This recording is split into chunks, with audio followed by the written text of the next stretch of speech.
Good morning. It is Cherie from Big Notes Get Votes, and I hope that you are having a great day wherever you are in the world. I'm here in Auckland, New Zealand, so it's Saturday morning, and I'm coming to you with a kind of a new season energy. It's Easter weekend here in New Zealand. I am a professional singer and a vocal coach, and I've just come off the back end, like I'm finished 7 to 8 months of pretty much non-stop touring. We've been very lucky here in New Zealand to be able to continue with our live music performances off and on. To be fair, we've had a few lockdowns, but I kind of feel renewed and excited to be jumping back into my vocal coaching practice full time. I have a vocal studio that I coach both online and in person here in Auckland, New Zealand. And this month marks the 5th year of my studio, Big Notes Get Votes. So I'm celebrating, and I'm also kind of refocusing and reflecting on the last 5 years and on how I can do things better, both as a singer myself, but also as a vocal coach. And that kind of made me think about, oh, this is a great time to refocus on singing goals. And so I wanted to come to you with the concept of how you can, some ideas of how you can set and smash your singing goals for this upcoming quarter. Now, the whole overview of performance, as I've seen it both as a pro singer and as a vocal coach, is these 4 cyclical stages of preparing, practicing, polishing, and then performing. And they just repeat. They just move round and round and round. And I thought, okay, so if you're going to set some goals for your voice, where do you start? And I honestly believe that the most important place to start from a logistics, but also a vocal development perspective, is with the end in mind. And so if performing is your goal, which it should be, I believe, if you want to get better as a singer, that's where you should start. And so what that looks like is creating your own performance opportunity. And it can be anything, because I know we all are at different we're at different places in the world as to how we can perform. But I wanted to throw a few options out to you today of what some goals for each of those sections could be. And so setting a performance goal for the next 3 months in 90 days time, let's say 1st of July, might be, or in July in general, could be a great performance goal to work towards, and in turn, something that keeps you motivated to do all of those other things, the practice, the polish, and the preparing in pursuit of that performance goal. And so when you're performing, it can look like a live stream. It can look like pre-recorded videos to YouTube. And this is specifically if you are restricted, or if you're just not at the point where you're ready on your performance journey or your development journey as an artist to be performing live. There are smaller ways you can perform live. You can do busking, you can do open mic nights, you can do a house concert where you're keeping the production and the numbers and the essential logistics a little bit smaller, all the way through to, if you're an emerging or an established artist, you might be creating a set for a live performance as a support act, or you might be headlining an act yourself. So a cool thing happened in the last week. My very first coaching client for the Big Notes Get Vote studio 5 years ago opened. Her name is Anderson Rossio. She opened for Solomeo here in New Zealand at Spark Arena on their tour, but specifically last week at Spark Arena to 12,000 people. Now that is something, yes, it's taken 5 years. Yes, you better believe we made some good goals as to what she wants to work towards. And she has really implemented that and achieved like a massive bucket list goal, which is so exciting for her. But that is a performance goal that you can have for 5 years away. And we did when we started working together, like 3 years. We actually did 3 days, 3 weeks, 3 months, and 3 years. And we looked at 3 things that we could achieve in those timeframes to work us towards our end goal. And so this is what I want you to do. I want you to start with that end performance goal in mind. And it can be as big or as small, that performance, as you want it to be. But I do really believe that the thing that motivates us, and this is again from my own personal experience and working with both new emerging and established artists, the thing that lights a fire under people's butt is having something to work towards. So a performance goal that I would love you to consider creating for today, for your own singing goals, is set a date in the next 90 days where you're going to do something, a performance of one of those elements that I outlined, and you're going to work towards it. And this is how we work towards it. We reverse engineer back. And the next phase in my framework, my performance and singing confidence framework, is to then polish. Now, what that looks like for me is what I call a song study. And I have this song study method where I will take the songs that I need, because when I'm working out my performance goal, I'll be like, okay, I'm going to do a live stream for 30 minutes. And then I'm going to think, how many songs do I need for that? Roughly 10 songs, maybe. Okay, cool. So then I know I need to select 10 songs. I go ahead and I select my 10 songs. And this is, movable. You can go for songs that you know are either your originals or covers that support the style or the genre that spotlights your voice the best. And then in the polishing phase, what you're going to do is schedule some rehearsal time. So if the time frame is 90 days before your performance, this polishing phase happens in the second month, if you will. So sort of day 60. That's where you're focusing on really refining your performance, whether it's rehearsing with a band, if you're using a band, whether it's by yourself, hiring rehearsal space, or finding a space that you can rehearse in, and you are polishing. So you're not adding anything new in. You already know your songs, and you're working at making them the best they can be. Now, the song study method that I use is very focused around videoing yourself and watching back. And I recommend this at any phase of your development, and consistently or regularly doing this, where you almost like record a before video for your voice or for the song. You sing through the song, you watch it back, and you constructively critique yourself. So we only want positive vibes in this. You look at yourself and you say, what are 3 things that I really enjoyed about that performance? And then what are 3 things that I really want to work on about that performance? And then that becomes your focus for both your practice and your polishing. And so I'm getting ahead of myself a little bit, but the practice plan and the polish can almost coincide side by side. But I like polish to be just that. It's really shining what's already quite consistent and just little tweaks, as opposed to with practice where you're getting in the trenches and refining all the elements or the technical elements of singing. What I call really delving into your singer's technique toolkit and opening up and really refining elements, singular elements, as opposed to the songs themselves. So singular elements might be like your breath management, the voice qualities that you use to choose to tell the story.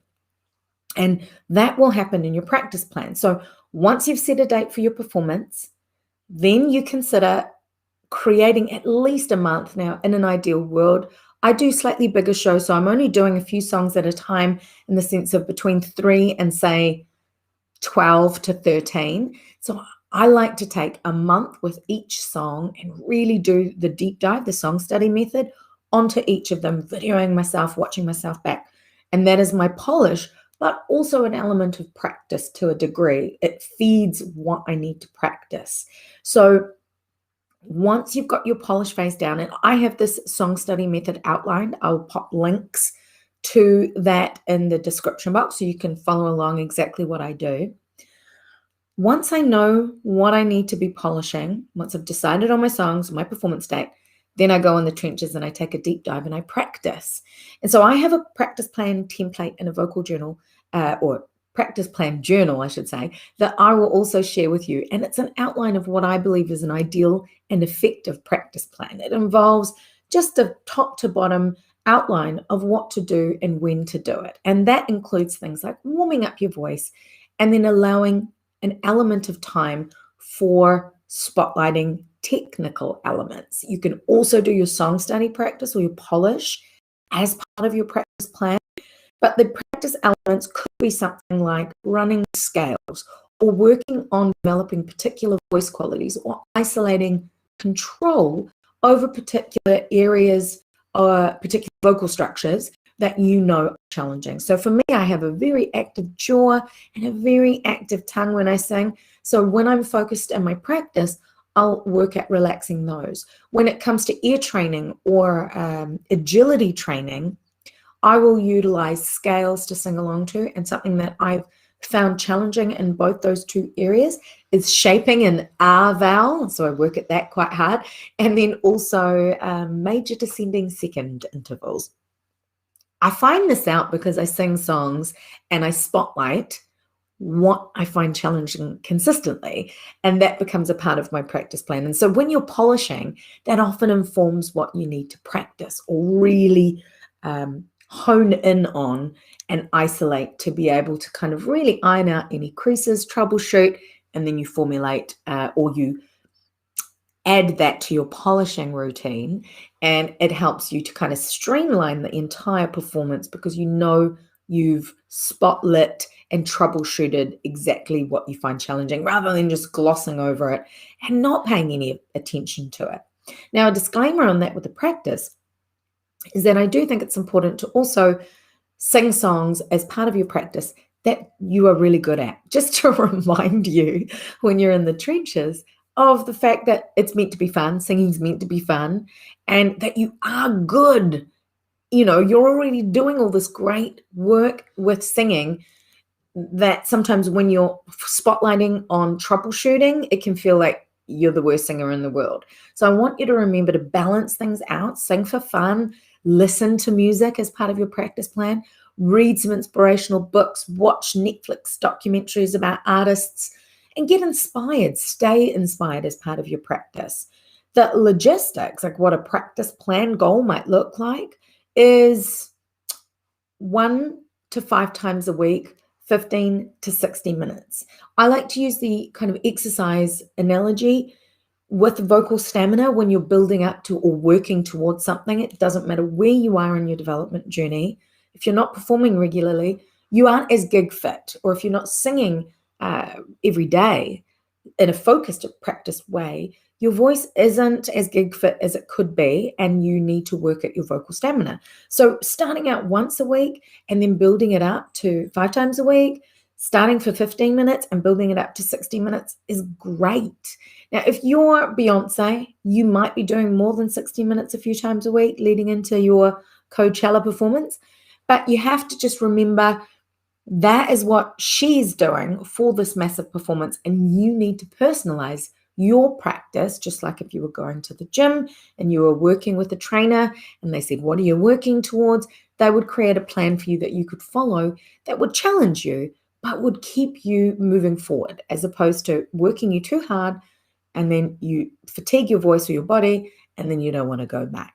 So the practice plan, you can personalize this for you. And like I said, I do have also a template that you can use with a journal so that you can really reflect within the practice and see what's working and what's maybe a little challenging or what you need to tweak. So then going one step further back, right at the beginning, this is what you kind of want to do today, is you want to prepare. You want to prepare your plan, your practice, your polish, your performance plan, and you want to prepare your vocal health and get ready for whatever singing tasks you have ahead of you. Now, for me, the most important thing that you can do for your voice is look after your vocal health and learn how to produce sounds efficiently and safely. And that's where the singing technique comes in. So your Singer's Technique Toolkit, that's what I call my program, is all of the elements that you need to really make any sound that you want to make to tell the stories that you want to tell. And that's essentially what my coaching curriculum is. But we always start right at the beginning with looking after our voices, looking into vocal health, looking into all of the elements of well-being that might impact our voice. Because if you don't have a voice that's healthy, you can't practice, you can't polish, and you can't perform. So even though we start with the end goal in mind, in the sense of planning and what goals to work towards, I need you to start today with preparing and looking after your vocal health. And I've got a vocal health tips for singers guide that you can have a look at. I'll put all of these links in the description. And that helps you to just check in with your voice. So are you losing your voice regularly? Is there anything ongoing, hoarseness or pain after talking? Those elements we want to address first and foremost, and the best person to look to for that is your doctor first and foremost, and then they can give you a referral to an ear, nose, and throat or an otolaryngologist who can check things out at the level of the vocal fold and just make sure that the vocal structure is healthy before you do anything else. And it's not a bad idea to just have that done at the beginning of a big workload. So if you're an emerging or an established artist and you're about to go on tour, it's a good idea to get what I call like a baseline read and check in with your voice, so that once you've done all this work, you can take some rest and make sure that the techniques that you're using are supporting your vocal technique and not working against you. So you want it to work with you. Some of the elements that are really easy to look after, they don't take a lot of action. It's almost like inaction, if that makes sense, is making sure you're getting enough sleep, making sure you're drinking enough water, and that your nutrition is serving your body. And that is whatever it looks like for you. But just being mindful that anything that you do put into your body can have an impact on your vocal folds. So alcohol, medications, smoking, smoking anything, that's vaping as well, smoking pot, like no judgment, but let's be really clear and be mindful of what, understand that what we put in our bodies and how we use our voice when we're not singing also can impact your vocal development. And so speaking voice mindfulness is a tool that I use as part of my daily vocal care habits. So for me, it's sirening, which is a check-in, stretch, wake up for my voice first thing in the morning. Then I do some singer's stretches, and they're everyday stretches, but some are specific to singers, like jaw, tongue, just releasing tension. And like I said, for me, my focus is releasing tension in my jaw and in my tongue. And then the speaking voice mindfulness, which can also be a singing practice hack, because if you know what voice qualities you need to work on to balance or extend your voice, you can actually add that into your speaking voice. And I'll link you to a video which kind of explains that process a little bit more as to how I strengthened my singing voice by using my speaking voice every day, plus just avoiding being at the extremes of your speaking voice, like talking for too long, talking for too loud, yelling, shouting, obviously over loud music, or in a cafe, like the coffee machine is so loud. I don't think we realize how loud it is and how much we have to work our voices to get over that. And then also the extremes down to if you're not speaking for long periods of time, what tools you can use to just kind of make sure that you're keeping your vocal agility and your pliability, or whispering, being in a situation where you need to talk quietly a lot. There are some things that we can use to minimize the stress of these extremes. And then obviously, like unwellness, what to do when you're not feeling great, to look after your voice. So all of these elements, these are all little stepping stones that can become vocal goals that you set for yourself. Now, here are some singing technical vocal goals. I've had to write them down because there is often a lot. And what I just outlined is a lot. And so when you're practicing or focusing on things, do just focus on one thing at a time, especially if you've taken time to plan. You can break it down when you've allowed yourself a bit of time, like 90 days, to just focus on one thing for each week or for each month, to keep you moving forward in the right direction, so that when you get to your performance, you're absolutely ready to go. So some of the things that you can look at as technical goals for your voice, which you could work into your practice plan, are extending your vocal range, being able to vibrato or control your vibrato, and any other ornaments or embellishments like riffs and runs and melismas and ornaments.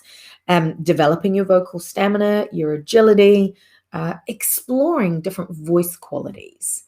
And that can really help. The more tools you have in your singer's technique toolkit, the more you can tell the stories in the way that you want to tell them. Now, that whole element, I reckon, 90 days is a really solid amount of time to prepare yourself.